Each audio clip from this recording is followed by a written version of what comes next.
In studio, Eva Solomon from Epic Races putting on the Probability Ann Arbor Marathon on March 22nd.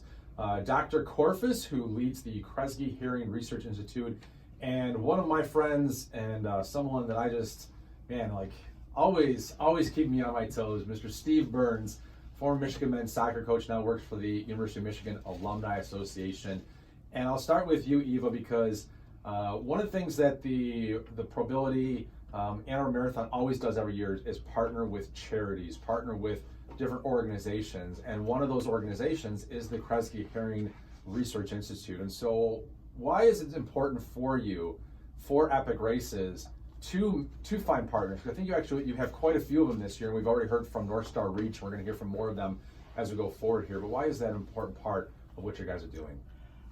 Well, the marathon, and we call it the marathon, but there's also a half marathon, 10K, 5K. Just want to make sure everyone always knows that. It's a community event, and we want the community to be involved, engaged, and enjoy it, just really be a part of it. And a great way to do that is by selecting local charities to raise money through the event. So every year we have applications out right after that year's marathon. So this year in April, we'll have those applications out. And local charities apply, and we select 5 who we think will be the best fit to be part of that. And it just makes it just a much more enriching experience for us, and more of a community event for everybody. Do you remember back last spring what stood out to you at the Kresge Hearing Institute? Wow. That's hard. Well, one thing is that my friend Dina is involved with it, so that did, make it something. Oh, I'm interested because I know Dina works with them, and it must be special if she does.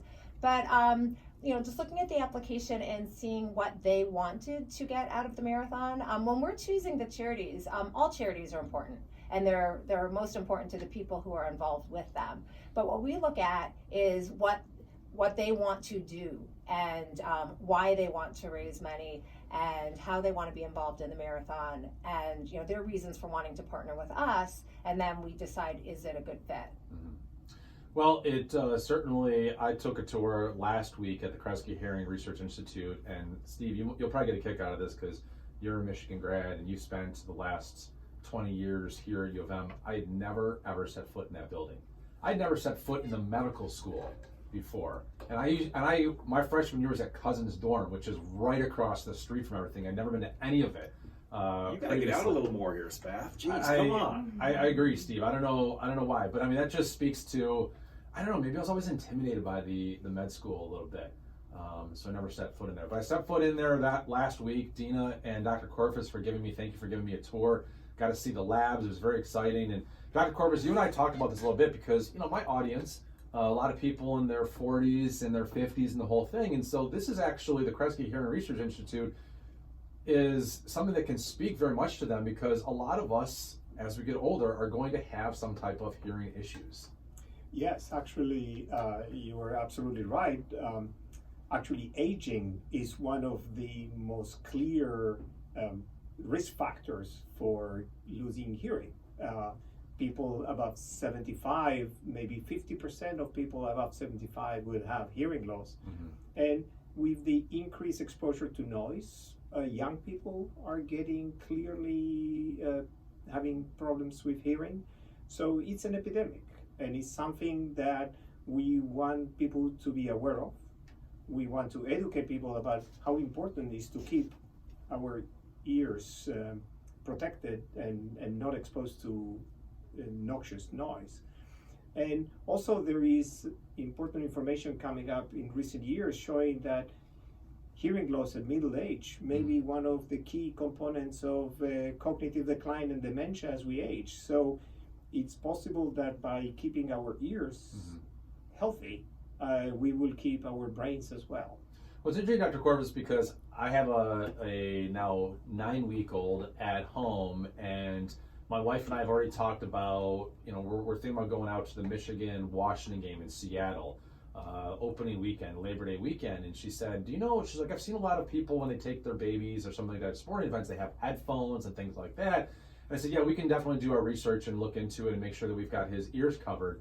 And when I was thinking about this, and we were talking about this the other day, it's actually not a bad idea for fans of all ages to be aware of their ears when you're at, I mean, all we talk about is let's get loud, let's be real, pump up the music and the whole thing.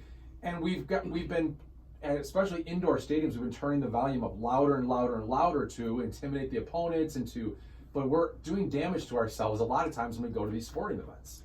Absolutely. We think it's fun and it's an enjoyable moment. The noise is exciting, seeing the people, but we are not aware that is damaging our ears and will have long-term consequences on our health. So yes, I would advise always to use hearing protection, either having some of those earplugs, just simple ones that you can put in your ears, but even having a bit more sophisticated equipment to protect your ears, like headphones that are covering your ears, and particularly for babies. I would say that the baby ear can be more delicate than the adult as well. Mm-hmm. God, think about all those poor refs, Steve, that you were yelling at back in the day, and like what type of hearing loss you must have given them from screaming at the top of your lungs that they were missing calls out in the soccer field. Sometimes I just couldn't scream loud enough.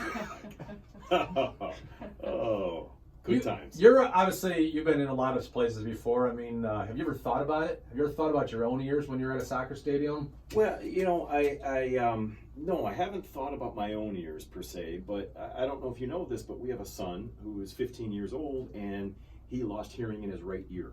So we want to thank everybody from Kresge for all the resources that they've helped our son get past. And it's it's a disability when you don't have hearing, and it's not a visual disability. So I think it's especially difficult. And so back to hearing loss. We deal with it as a family. Mm-hmm. Yeah, but at least he has that excuse. It's like, oh, Dad, I didn't hear you tell me I had to take the garbage out, right? Way too often. Way too often. Another one of the things, Dr. Corfas, that you and I talked about is I have tinnitus. I have like a buzzing in my ears that we think I developed from years ago when I had bacterial meningitis and I was doing heavy antibiotics, vancomycin, and a number of other ones that I developed tinnitus. And so you told me that, I mean, there's a staggering number of Americans that will suffer from tinnitus during their lifetime. And right now there's no cure, but you guys are spending a ton of time researching this and hopefully getting closer to limiting the effects of tinnitus on us. Absolutely. One of our faculty, Dr. Susan Shore, has been doing research on tinnitus for more than a decade. And she has had these very remarkable findings that explain in some way the mechanisms for a large percent of the tinnitus patients. And after using animal models to test her hypothesis, she already ran a clinical trial for patients, and it looks very promising. They are running a second clinical trial. This is a small device that hopefully will be a very non-invasive and simple way to treating patients with tinnitus. I am also a patient. I suffer of tinnitus as well, and I know how disturbing it can be. And we are very hopeful that you, me, and many other people will get some help from the long-term work of the Kresge. Yeah, absolutely. I know on Friday night I was in the perfect scenario. I was out having a couple of beverages, which tends to ramp up the buzzing in my ear. I was in a loud place, and I was just very active with my friends, a lot of conversation. And so I didn't hear it at all when I was in there, right? But the moment I left, all of a sudden we've talked about you remove the sound, and boom, like I got in that car and I was like, oh my gosh, this is so loud in my ears right now. And I drove the entire way home to Royal Oak, and I was just like, the whole time I heard the ringing in my ear. And so, yeah, to eliminate that, to have better coping mechanisms would certainly go a long way to help me. So, Steve, you signed up to run the Probability March 22nd relay marathon. Sounds like we're going to have to give you the shorter of the legs, the 6 mile instead of the 7 mile. I'll be happy to do the 7 mile for our team. Just why did you sign up? What are you looking forward to? Have you done a marathon before, or any type of marathon before? A 10K, a 5K? Yeah, lots of great questions there, Mike. First, to Eva Solomon, a great community builder, and she's done an awesome job with Epic Races. So when we saw that come on my screen, I knew that I wanted to participate, and I also knew, Mike, that I wanted to get back into the running scene. So as a former soccer player, I'm dealing with the injuries that former soccer players deal with, but we're runners, right? Soccer is that game of running. In fact, I had a poster in my office that said, the rules of the game are you run and you run, and then you run some more. and so all soccer players are pretty good runners, but I'm looking for that 6 miles. I'm looking at potentially losing some weight from some training, and just turning a new page here in the new year to get it off right with better health. What isn't it? I mean, soccer isn't it somewhere around 3 miles or so in a game that people run? Most is it the midfielders? That's probably the goalie, right? A central midfielder is running 6 to 7 miles a game. Wow. Yeah. You're box to box connecting the game. Yeah, that's incredible. I don't think most baseball players are doing that. So yeah, maybe the Ricky Hendersons of the world, but not many other ones than that. And so I'm really excited that Steve is on my team. Eva and her team at Epic Races have paired everybody up with a certain research or with a certain charity group. And so you're going to hear more from them. April Franzoni Bertine will join us. Will Heiniger will join us. John Bacon, Matthew Altruda through the next couple of weeks will join us to talk about the race and their goals. And for me, I was similar, Steve. I wanted to get like in runner's shape, and maybe not the old school when I ran like half marathons runner shape because I was like 175 pounds and I could just eat whatever I wanted. But I wanted to like get back to, well, over the weekend we had leftover cake, and I eat a lot of leftover cake, and I just want to make sure that I have no recourse from all that leftover cake I ate, and just didn't get in the best shape, getting some good shape again, and then I love learning the community. Like I think it's really cool. Eva's got this whole thing mapped out, and we talked a little bit about the old Ann Arbor Marathon and where the course would be in this new Ann Arbor Marathon since Epic Races took over, and how it really showcases and shows off the city of Ann Arbor. I think it's really exciting. I'm really looking forward to it. So thanks, Eva. My pleasure. It's a lot of fun. When I'm running downtown, I love doing parts of the course. You do a little bit of city, a little bit of campus, a little bit of trails, Gallup Park. It shows all these wonderful spots of Ann Arbor. AnnArborMarathon.com for the full, the half, the 10K, the 5K, and the relay marathon. And I've signed up. I've got a couple of my friends who have signed up to join us on our team for the Kresge Hearing Research Institute. Probably the best way to learn about the Kresge Hearing Institute. I just did a Google search. That was what came up fastest for me. I looked because like the actual tagline is like medicine.umich.edu/department/ So go to Google and put Kresge Hearing Institute in there. That'll be the fastest way. There's a link on the Ann Arbor Marathon website as well. That will help too. Simple. AnnArborMarathon.com. Scroll down a bit and click on the icon for Kresge Hearing Research Institute. All right. Well, thank you so much, Dr. Corfas. Thank you for showing me around the lab, and thank you for joining us here today.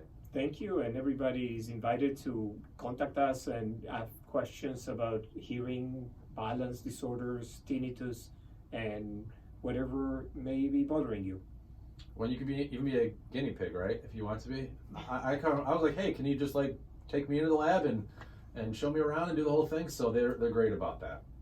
All right, when we come back, we'll hear a little more from Steve on the state of Michigan Olympic sports. Great win for the gymnastics program over the weekend, women's basketball, men's baseball, softball, on and on and on. This is Inside the Huddle on Sports Talk 1050, WTK Ticket. Inside the Huddle, weekdays from 10 a.m. to 1 p.m. is a paid program on So Mr. Ron, Thank you. Nicely done there, Did you take a Doc. picture of us, please? Nicely done. Okay.